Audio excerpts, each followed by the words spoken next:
Nature just glitched.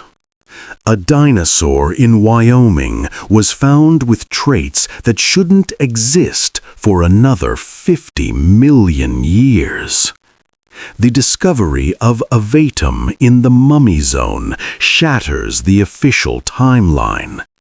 This biped appeared 230 million years ago, but its anatomy is impossibly advanced for its era.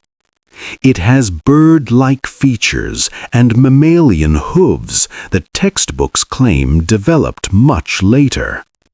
How did a primitive reptile skip 50 million years of evolution?